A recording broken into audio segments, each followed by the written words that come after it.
गांव से दूर एक सुनसान रास्ते पर खड़ी पुरानी हवेली को लोग दशकों से काली हवेली कहकर डरते थे। कहा जाता था कि एक बार इस हवेली में माँ बेटे ने निवास किया था, लेकिन एक रात दोनों अचानक गायब हो गए। तब से वहाँ आवाज़ें, परछाइयाँ और अजीब घटनाएं होती हैं। घटना शुरू होती है राधिका और उसके मित्र अश्विन, अजीत और सीमा ने हंसी मजाक में उस हवेली की रात बिताने का फैसला किया।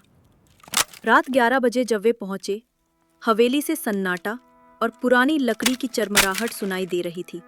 दरवाजा खुद ब खुद खुला हुआ था। भीतर कदम रखते ही उन्हें पुरानी तस्वीरें दिखी।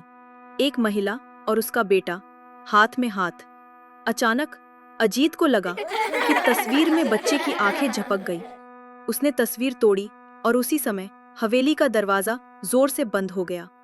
सीमा ऊपर चली गई, लेकिन कुछ देर बाद चिल्लाकर नीचे आई। किसी ने उसे खींचने की बात बताई। अश्विन की रोशनी, टॉर्च की रोशनी अचानक बंद हुई। अंधेरे में उसे धीमी धीमी कोई सांस की आवाज सुनाई दी, जैसे कोई पास ही हो। अजीत की परछाई। जब वो आईने के सामने खड़ा हुआ, उसने देखा कि उसकी परछाई अलग अलग अंदाज में हिली रही है, जैसे दूसरा कोई मौजूद हो। राधिका आखिरी मंजिल पर पहुंची तो उसे एक पुरानी गाना सुनाई दिया, बच्चे की तरह गुनगुनाती आवाज, माँ माँ, जैसे उसके गला सूख गया। तभी छत से गिरा एक टूटा हुआ झूमर। वो भागी और नीचे दरवाजे की तरफ पहुंची, लेकिन दरवाजा अंदर से बंद था।